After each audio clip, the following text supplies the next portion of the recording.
निखिल कुछ दिखाई दिया क्या? नहीं सर, अब तक तो नहीं दिखा। शायद आने वाला होगा। ठीक है निखिल। श्रेया, तुम दोनों बिल्कुल अलर्ट रहना, कभी भी आ सकता है वो।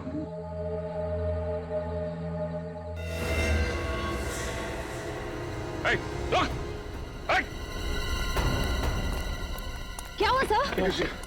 वो अभी यहाँ से भागा है। एक काम करो, तुम दोनों यहाँ से जाओ, मैं यहाँ से जाता हूँ। सर। Come on!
अच्छा सर।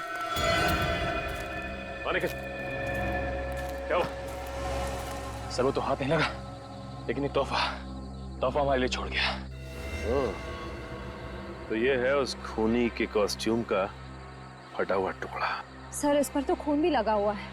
हाँ सर, भागते वक्त पेड़ से टकरा गया था, उसके दाहिने कंधे पे चोट भी लगी है और एक कपड़ा उसी वक्त फटा है सर। तो अब ये फटा हुआ कॉस्ट्यूम का टुकड़ा उसे फांसी के फंदे तक ले जाएगा। सालूके साहब, कहीं ऐसा ना हो कि जो थोड़े बहुत शब्द बचे इस फाइल में वो भी उड़ जाए। एक मिनट, चुपचाप खड़े रहो और जो कर रहा हूं देखते जाओ।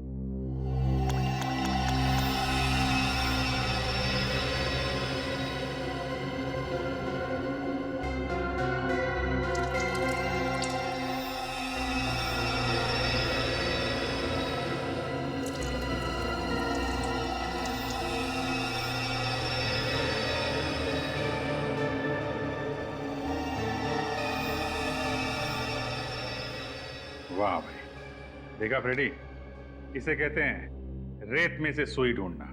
वाह भाई वाह। अभिजीत, इस पर ये जो भी छपा है उल्टा छपा है, देखो। वो शायद इसलिए हुआ होगा कि इस फाइल में जितने भी पेपर्स होंगे उसमें जो सबसे ऊपर पेपर था उसकी स्याही गीली होगी और ये फाइल बंद कर दी गई, तो फाइल के कवर पर उस पेपर का प्रिंट आ गया। किसी चीज की लिस्ट है सर।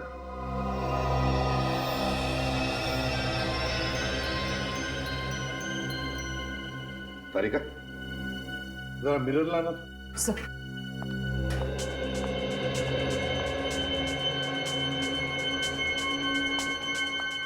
यहां पकड़।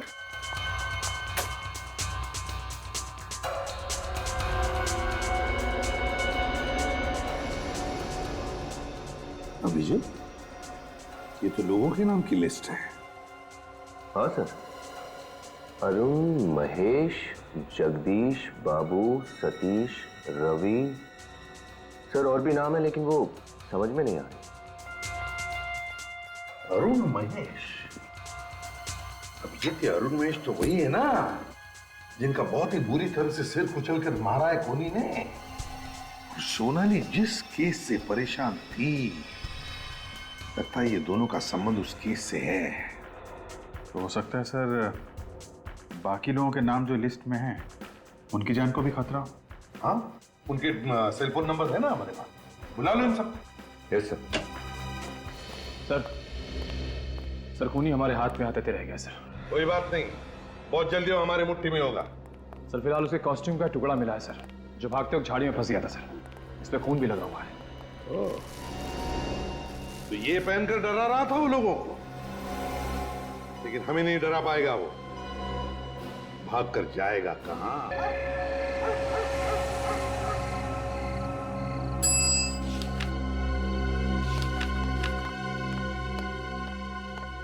जी मैडम। हाँ रघु, कल की मीटिंग फिक्स है ना? वो बाहर गांव के टूरिस्ट के साथ ना मैडम, वो तो फिक्स है, कल सुबह 11 बजे। ये मीटिंग इस गांव के विकास के लिए बहुत जरूरी है। जी मैडम। ठीक है, ये फाइल अभी के अभी कलेक्टर ऑफिस भिजवा दो। जी मैडम। मैडम 10 बज चुके हैं और अभी तक आपने खाना भी नहीं खाया है। मैं कुछ मंगवाऊं आपके लिए? नहीं, मैं घर जाके ही खा लूंगी। अच्छा जरा वॉचमैन को बुलाओ। बिल्कुल। किशोर,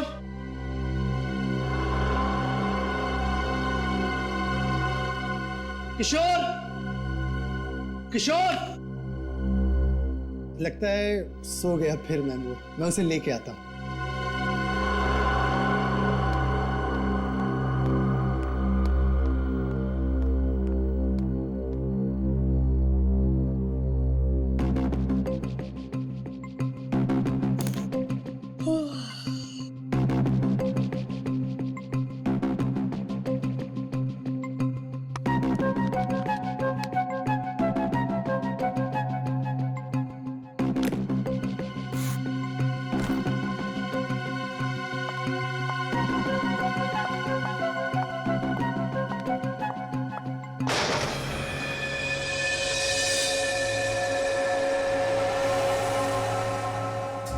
ये कैसी आवाज थी?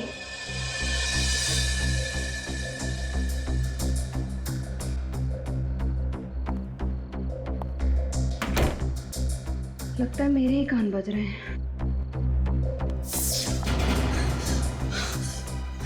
ये लाइट कैसे चली गई? किशोर, रघु, किशोर, रघु, किशोर।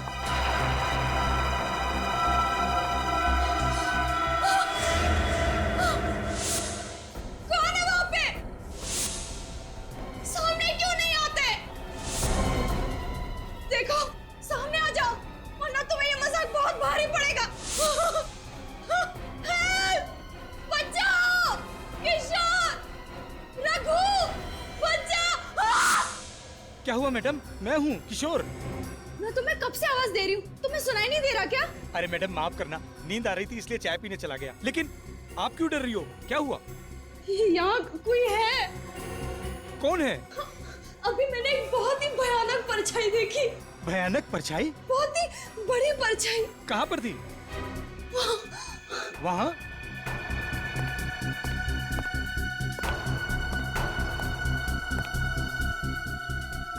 यहाँ तो कोई भी परछाई नहीं है।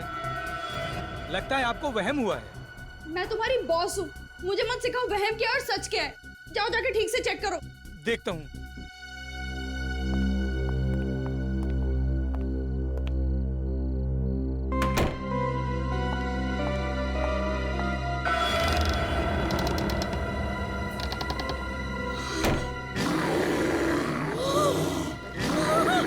बॉस बताना, बॉस बताना, बचाओ, बचाओ। अरे चलना यार, क्या कर रही है तू? चल चल।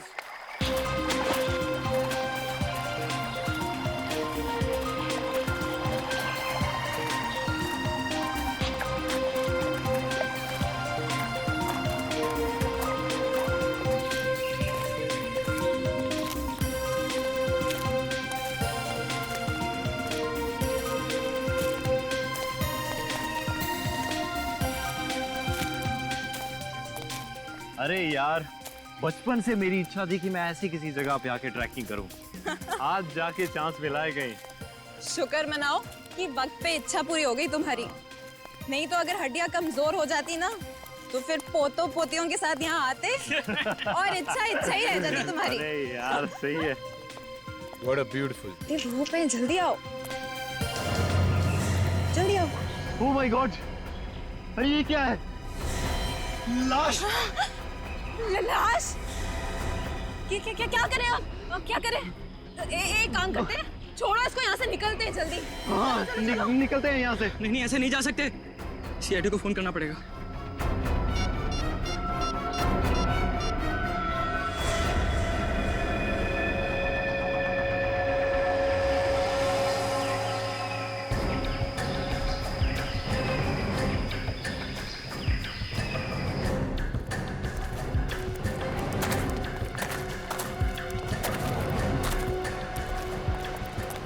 साहब थोड़ा पीछे जाइए, आइए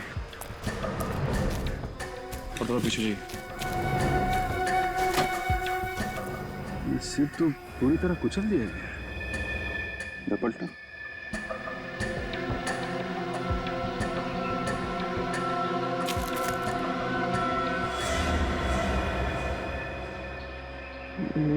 देखा, जगह जगह काटने के निशान है। सर इस तरह तो कोई जंगली जानवर ही मार सकता है। हाँ सर, इस निशान को देख के भी यही लगता है कि इसे किसी जानवर ने मारा है, इंसान ने नहीं। ये निशान काफी बड़ा और अजीब सा है। साइज में तो हाथी के पैरों से भी बड़ा है। हाँ सर, जिस तरह से इस आदमी का सर पिचका हुआ है, देखकर तो ऐसे ही लगता है कि उस जानवर के पैर के नीचे आ गया होगा। अब इसकी मौत पैर के नीचे आने से हुई है या किसी और वजह से, ये तो ये निशान बताएंगे। निकल सर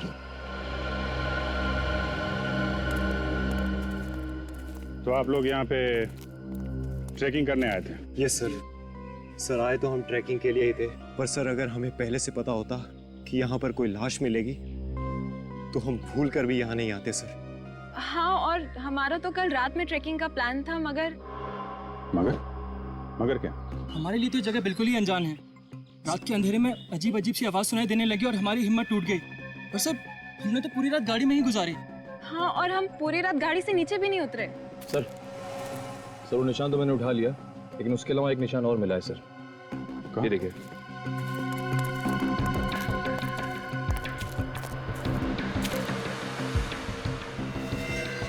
ये खूनी जानवर हमारे लिए रास्ता बनाता हुआ भी गया है। चलो देखते हैं। सर आपको क्या लगता है, ये निशान किसी जंगली जानवर के हो सकते हैं? अब जानवर है या जानवर की एक्टिंग करने वाला कोई इंसान, ये तो पता चल ही जाएगा। ठीक है।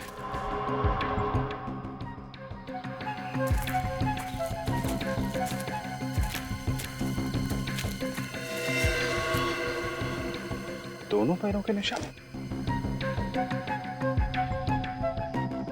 यहाँ पे खड़ा हुआ था क्या? यहाँ आसपास चेक करो जरा।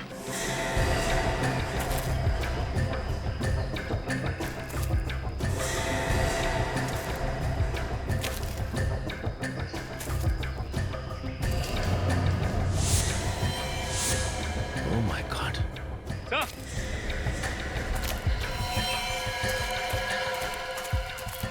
हाँ सचिन। सर एक और आदमी की लाश।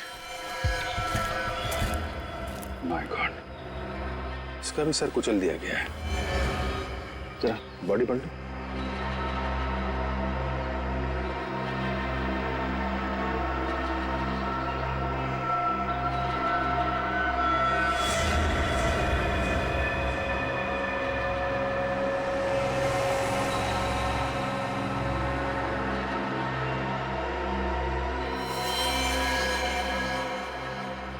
मारने का तरीका वही है, वही पिचका हुआ सर और वही काटने का निशान। और सर इसकी जेब से भी कुछ नहीं मिला। कहीं ये दोनों खून लूट के इरादे से तो नहीं किए गए? हो सकता है। खूनी तक पहुंचने के लिए इन लोगों की पहचान होनी बहुत जरूरी है। जरा मिसिंग पर्सन ब्यूरो से पता करो, किसी ने इनके गायब होने की रिपोर्ट लिखवाई है क्या?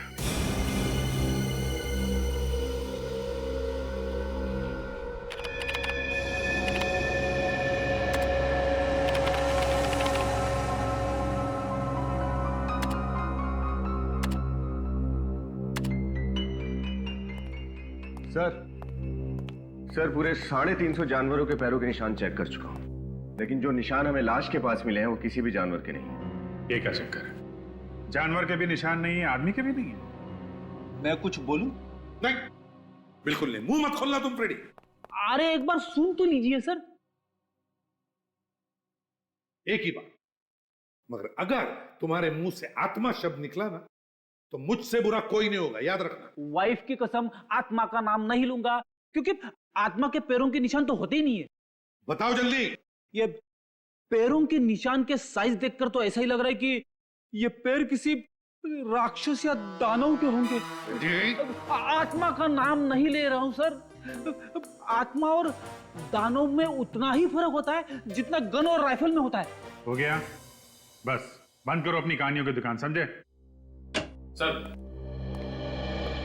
सर उन दोनों मरने वालों के बारे में पता चल गया है। कौन है वो दो? सर पहली लाश अरुण की है जो विद्यानगर में रहता था। दूसरी लाश महेश की है जो वैशाली नगर में रहता था। विद्यानगर और वैशाली नगर, ये दोनों तो शहरी लोग थे सर। तो फिर रेवागढ़ जैसे गांव में क्या करने पहुंच गए होंगे? ये तो अरुण और महेश के घर वाले ही बता सकते हैं। मुझे अब तक यकीन नहीं हो रहा कि अरुण अब कभी वापस नहीं आएंगे। प्लीज संभालिए अपने आप को। हम वादा करते हैं कि आपके पति के खूनी को जल्द से जल्द पकड़ लेंगे। मम्मी, पापा वापस आ गए? नहीं बेटा, वो अभी नहीं आए। अब आप ही बताइए, क्या जवाब दूं मैं इस मासूम को जब ये हर पल अपने पापा को याद करेगी, पूछेगी कि वो कब आएंगे। हम आपकी तकलीफ समझ सकते हैं, लेकिन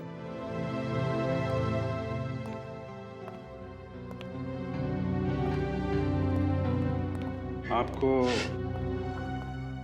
किसी पे शक है? कौन कर सकता है? अरुण का तो कोई दुश्मन भी नहीं था। अच्छा, आप ये बता सकती हैं कि अरुण रीवागढ़ किसी खास काम से गए थे क्या? जी, वो अक्सर वहां जाया करते थे, पर वहां जाने की वजह कभी नहीं बताई उन्होंने। अक्सर जाते थे? जी हाँ, महीने में एक चक्कर तो लग ही जाया करता था उनका। तो आपने कभी पूछा नहीं कि क्यों जा रहे हैं रेवागढ़ में? जी, पूछने की कोशिश की, पर जब भी पूछा तो उनके चेहरे पे एक परेशानी सी नजर आती थी। बोलते थे कि वक्त आने पे वो सब कुछ बता देंगे। आखिर ऐसी क्या बात हो सकती है जो अरुण आपसे ये सब छुपा रहे थे? पता नहीं सर, पर वो जब भी जाते थे तो अपनी कुछ जरूरी कागजात और फाइल्स वगैरह लेकर जाते थे। फाइल्स वगैरह लेके जाते थे? कुछ ऑफिस का काम था क्या रेवागढ़ में? नहीं सर, अरुण की तो कपड़ों की दुकान है। रेवागढ़ में उनका क्या काम? अच्छा, इस बार जब वो रेवागढ़ गए थे तो ये फाइल्स और कागज साथ में लेके गए? जी, जी हाँ। सर, लेकिन अरुण की लाश के पास से तो हमें ना ही कोई फाइल्स मिली, ना ही कोई कागजात। कहीं वो खूनी तो नहीं ले गया वो सारी फाइल्स और कागज? सर, महेश के घर वालों को भी नहीं पता कि वो रीवागढ़ क्यों गया। कोई तो खास वजह थी भी नहीं जो ये दोनों वहां पहुंच गए। कोई तो है वहां पर जिसने इन दोनों की मौत की कहानी लिख कर रखी थी। बड़ी जल्दी आ गए आप लोग। सालुंखे, तूने 11 बजे बुलाया, हम लोग 11 बजे पहुंच गए। लगता है सालुंखे साहब का होमवर्क अभी तक कंप्लीट नहीं हुआ है, उन्हें थोड़ा टाइम चाहिए। सालुखे हमेशा वक्त से 1 मिनट आगे चलता है फ्रेडी। वो तो बॉस, मुझे लगा कि केस इतना पेचीदा है कि शायद आप लोगों को इस बार थोड़ा ज्यादा वक्त लगे। देख सालुंखे, फिलहाल तो हमें सिर्फ इतना ही पता है कि इन दोनों के सिर बहुत ही बुरी तरह से कुचले गए हैं। अब इसके आगे क्या है ये तू बताएगा। बॉस, मौत तो इनकी सर फटने की वजह से ही हुई है, दोनों की। किसी ने इतना जबरदस्त वार किया इनके सर पर कि सर का तो। हाँ सालुंखे, पता है। इसका एक ही मतलब है कि ये काम किसी जानवर का नहीं, इंसान का है, क्योंकि जानवर पत्थर उठाकर पटकेगा नहीं। ये काम इंसान ही कर सकता है। हाँ बॉस, लेकिन अगर ये किसी इंसान ने किया है तो फिर इनके हाथों पर ये काटने के और ये खरोंचों के निशान कैसे?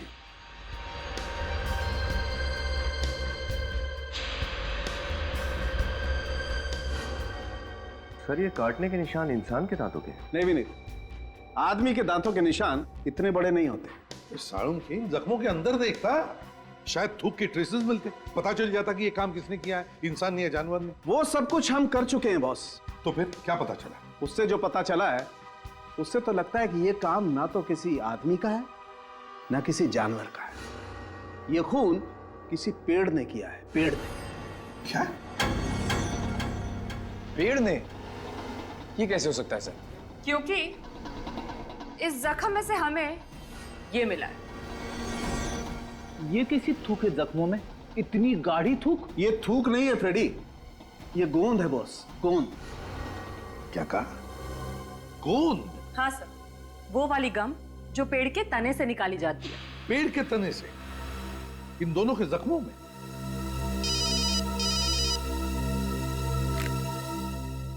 एसीपी प्रद्युमन, क्या कहा?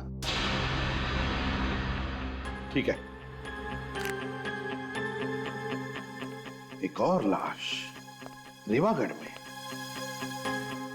आखिर ये खूनी है कौन, जो इंसान भी है, जानवर भी है और पेड़ भी?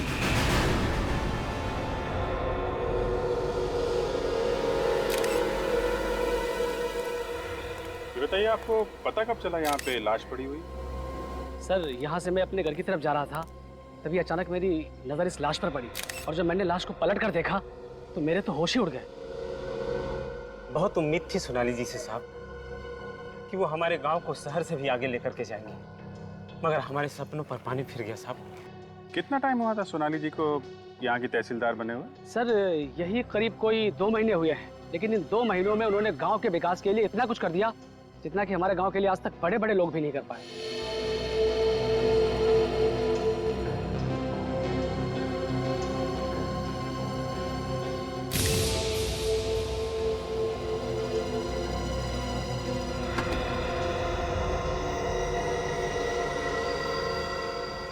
जब आप लोगों ने इस लाश को देखा तो आसपास कोई और भी था क्या? नहीं। सोच के बताओ, किसी को दूर देखा हो भागते हुए? नहीं सर, सच कह रहा हूँ, किसी को नहीं देखा सर। ठीक है, खून करने का तरीका तो बिल्कुल वही है जैसे अरुण को मारा था और महेश को मारा था। और एक बात समझ में नहीं आ रही कि 3 अलग अलग लोग एक दूसरे को जानते भी नहीं थे। एक कपड़ों का व्यापारी, दूसरा चार्टर्ड अकाउंटेंट और ये गांव की तहसीलदार। हाँ सर, ये बात तो है। अगर ये खूनी कोई सीरियल किलर होता तो मरने वालों में कोई ना कोई समानता, कोई ना कोई कनेक्शन जरूर होता। कनेक्शन तो बस एक ही नजर आ रहा है, तीनों की मौत यहीं इस गांव में हुई है, रेवागढ़ गांव में। कहाँ है मेरी बच्ची सोनाली? क्या हुआ मेरी बच्ची को? क्या हुआ मेरी फूल सी बच्ची को? अपने आप को संभालिए। सोनाली, देख बेटी, तेरी माँ आई है। देखिए, आप उन्हें हाथ नहीं लगा सकते। कैसे कह रही हो? मेरी बच्ची है और तुम कह रही हो मैं उसे हाथ नहीं लगा सकती? छोड़ी सी। आंटी जी, आंटी जी। अरे अर्चना बहन, आंखें खोलो, क्या हुआ आपको? अर्चना बहन, अर्चना बहन। लगता है सदमे की वजह से बेहोश हो गई। पूर्वी, इनको हॉस्पिटल लेके जाओ जल्दी।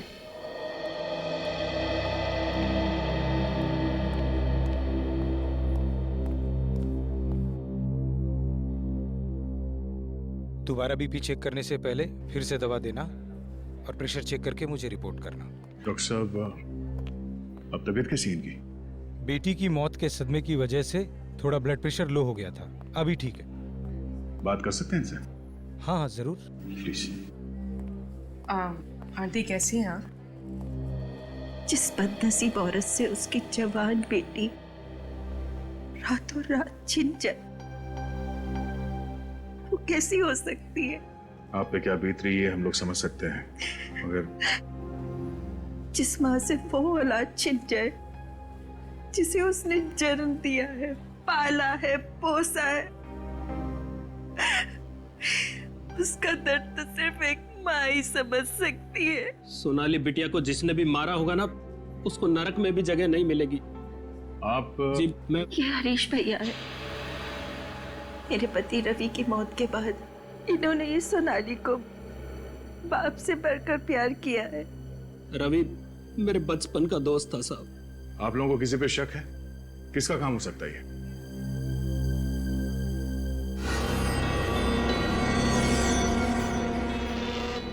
घबराओ मत बहन, खुल के बोलो। जब सीआईडी खुद यहाँ है तो डरने की क्या जरूरत है? घबराइए मत, बताइए हमें किसने खून किया सोनाली का?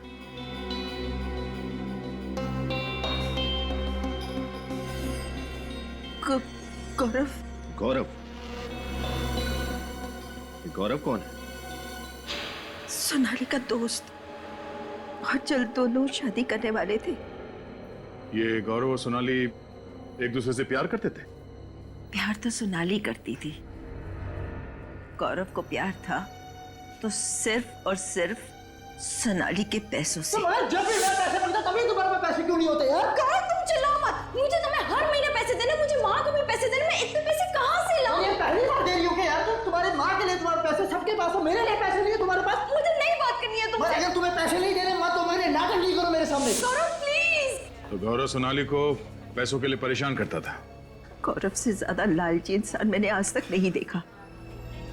पैसा पैसा पैसा, मेरी फूल सी बच्ची की जिंदगी में उसने कांटे ही कांटे भर दिए। सोनाली का खूनी वही है। तो आपने सोनाली से कहा नहीं कि वो गौरव को छोड़ दे? कई बार कहा, लेकिन कहते हैं ना कि प्यार अंधा होता है, इसलिए मोहब्बत के आगे माँ बाप दुश्मन लगने लगे। गौरव के अत्याचार बेचारी चुपचाप सहती रही। ये गौरव रहता कहाँ है? यही गांव में किसी घर में पीछे पीछे आ गया सोनाली के।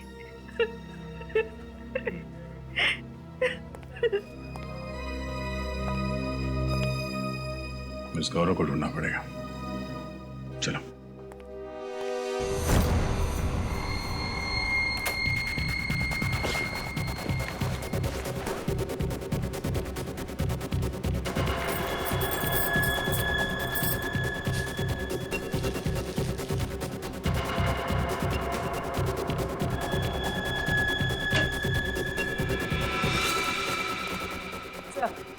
ये गौरव का घर। ये वैसे सुनो, ये गौरव है अंदर? मैं भी जल्दी में बात में मिलूंगा। अरे सुनो तो जरा, एड्रेस तो बता दिया। कौन सा एड्रेस? सीआईडी ब्यूरो का एड्रेस।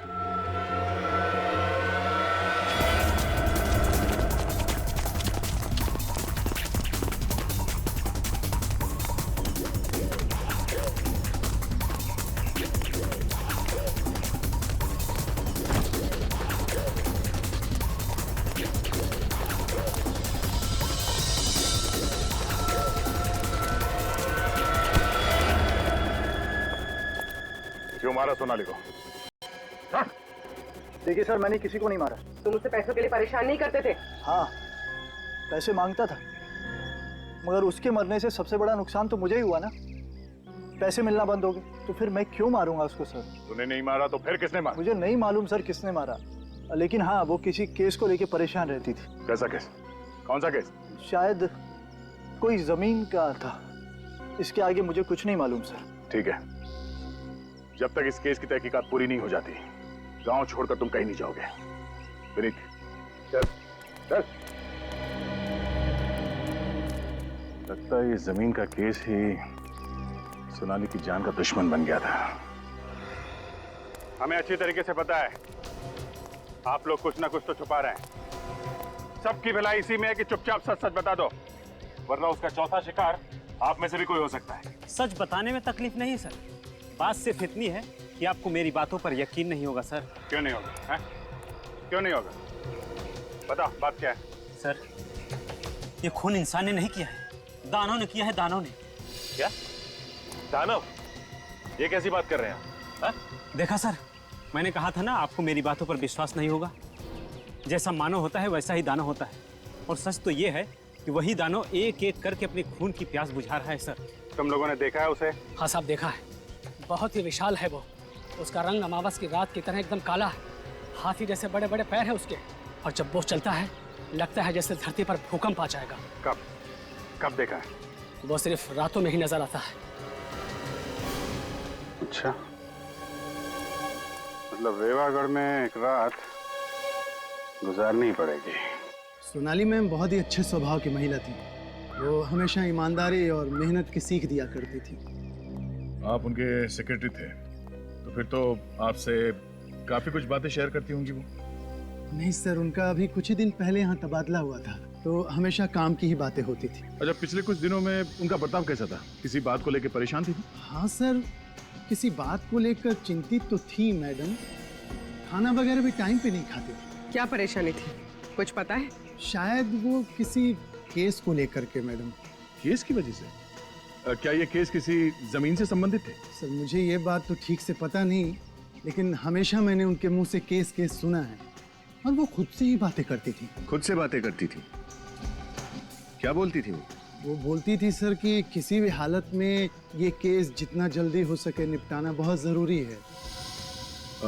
सोनाली का कैबिन कहाँ है? इधर है सर, लेकिन आप इधर से आइए सर।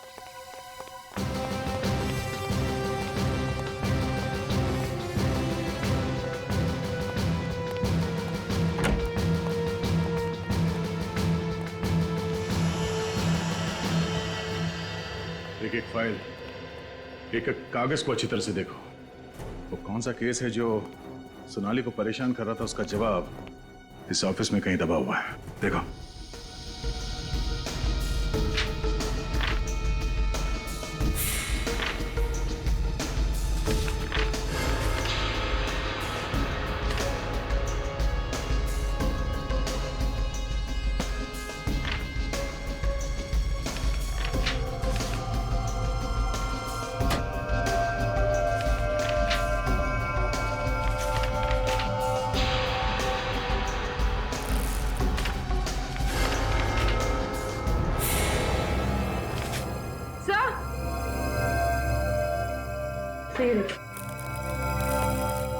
सर चले हुए पेपर्स।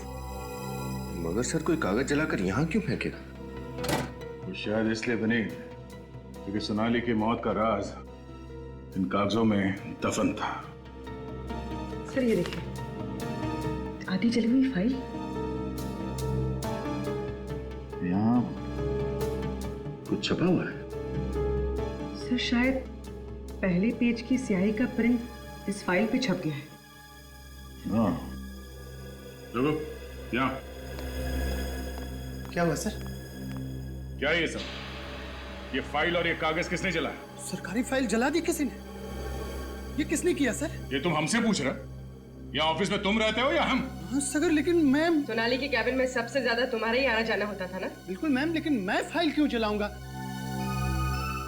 कहीं सोनाली मैम नहीं तो नहीं? वाह, ये अच्छा है। जो मर गया उसी के सर पे इल्जाम डाल दो। क्यों? सर वाकई मुझे पता नहीं कि ये किसका काम है सर।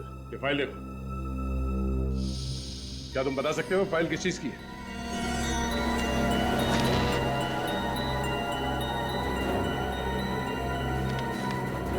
नहीं सर, इस फाइल की तो धज्जियां उड़ चुकी है, कुछ भी बता पाना मुश्किल है सर। अच्छा, सोनाली के अलावा इस ऑफिस में कोई और भी आता जाता था? नहीं सर, कोई और तो आता नहीं था सर यहाँ। मतलब जरूर किसी ऑफिस वाले का ही हाथ है सोनाली के खून में। ऑफिस वाला? हाँ, बाहर का कोई आदमी तो आसानी से आ नहीं सकता, तो कोई अंदर वाला ही दगाबाज है। मगर कौन सर? वो तो ये फाइल पढ़ने के बाद पता चल जाएगा। डॉक्टर सालों के पता लगा ही लेंगे कि फाइल है किस चीज की।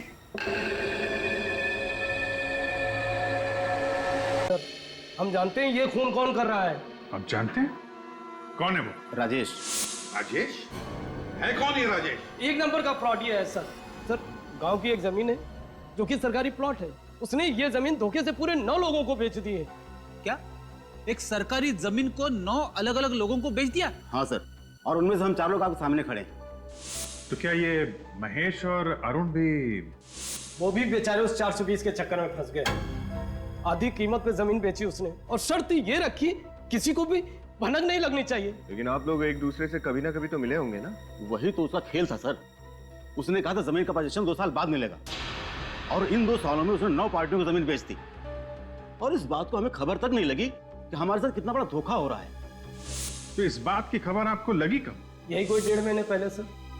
ये केस हम लोग लेकर सोनाली जी के पास गए थे, जो कि तहसीलदार हैं, ताकि हमारे पूरे पैसे वापस मिल जाए। सोनाली जी का तो खून हो गया सर, इस सब के पीछे वही राजेश ही है, उसको मत छोड़ना सर। ये राजेश रहता कहाँ है, आप लोगों को मालूम है? सर उसका एड्रेस वगैरह सब नकली था, मुझे लगता है उसका नाम भी नकली है। ठीक है, तुम लोग जा सकते हो। जी सर, आपने इनको जाने दिया sir? 1 minute Freddy, 1 minute. Nikhil sir, तुमने बताया था ना कि दानों के दाएं हाथ पर चोट लगी है पेड़ को टकराने से जब वो भाग रहा था। हाँ सर। अभिजीत, इस राजेश की असलियत का पता चल गया है। समझ लो राजेश मिल ही गया। चलिए सब लोग यहाँ लाइन लगा के खड़े हो जाइए। चलिए जल्दी आइए, जल्दी आइए। सर सब लोग आगे भी नहीं? किसी भी घर का कोई पीछे नहीं रहा ना? नहीं सर, एक एक घर अच्छी तरह से चेक किया। 30 से 40 साल के सारे लोग यहाँ हैं। पर बात क्या है एसीपी साहब, ये मेला क्यों लगा रहे हैं आप लोग यहाँ? वो इसलिए जमींदार साहब क्योंकि वो खूनी इसी मेले के भीड़ में हमें मिलेगा। खूनी गांव में से ही कोई है? हाँ जमींदार साहब, ये खूनी इसी आप ही के गांव का कोई है, समझे? आप ही के गांव का। लेकिन वो कौन है इस बात का कैसे पता लगेगा आप लोगों को? खूनी कौन है इस बात का पता लगाने का इलाज भी हमारे पास है। दया बोलो।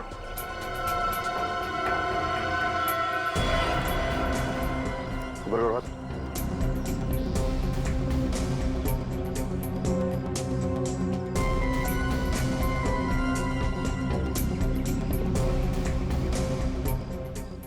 क्या देखते साहब? कुछ नहीं। मैं नहीं दिखाऊंगा सर। क्यों? हाथ के स्लीव्स ऊपर करो।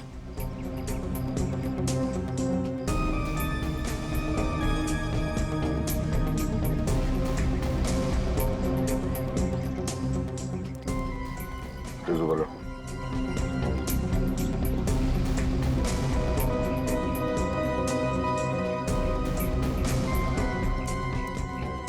सर इनमें से तो कोई भी नहीं है।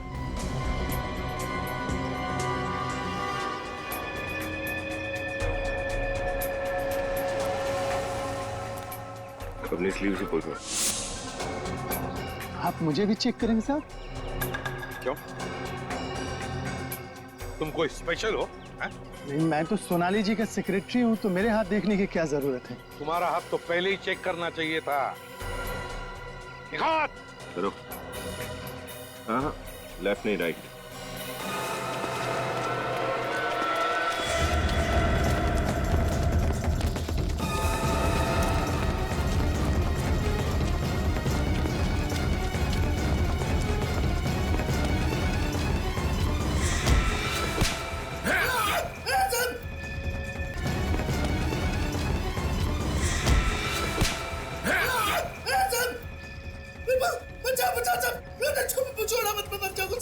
बुरे काम का बुरा नतीजा। हाँ? मुझे बहुत डर लगता है साहब। अच्छा, अब पता चला जब इंसान से मौत से 10 सेकंड दूर होती है तो कितना डर लगता है। हाँ?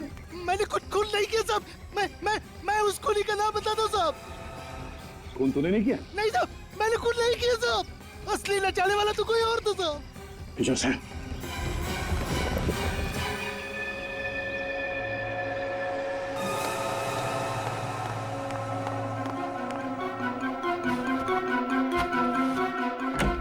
अरे हरीश जी, बोरिया बिस्तरा बांधकर कहाँ भागने की तैयारी हो रही है? भागने की तैयारी नहीं, वो घर बिखरा हुआ था, सोचा सामान समेट लेता हूँ। अच्छी आदत है, बहुत अच्छी आदत है। हमें भी आदत है साफ सफाई करने की। आप जैसे लोगों को जेल भेज के समाज की साफ सफाई करने की। हरीश जी,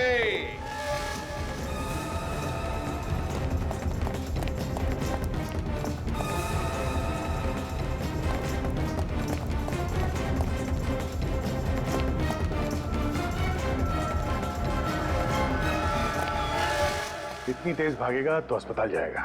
देखो मुझे जाने तो मैं गांव की आधी जमीन तुम्हारे नाम कर दूंगा, एक बार जाने तो मुझे बस। जमीन का लालच देता तुमने? शर्म नहीं आई तुझे? अगर तू खुद पकड़ा गया था तो मेरा नाम लेने की क्या जरूरत थी? मुझे डुबा के क्या खुद बच गया तू? तेरी वजह से मैं यहाँ पे खड़ा हूँ। न तू मुझे पैसों का लालच दिखाता और न मैं नकली दानव बनता और न मैं वो सारे खून करता। अच्छा, तुम हो वो दानव जो लोगों के दिल में डर पैदा कर रहे थे? हाँ साहब, पहले मैं उनके सर पर पत्थर मारकर उनकी जान ले लेता था, फिर मैं उसका सर जमीन में गाड़ कर उसके ऊपर दानव के पांव का निशान बनाता था।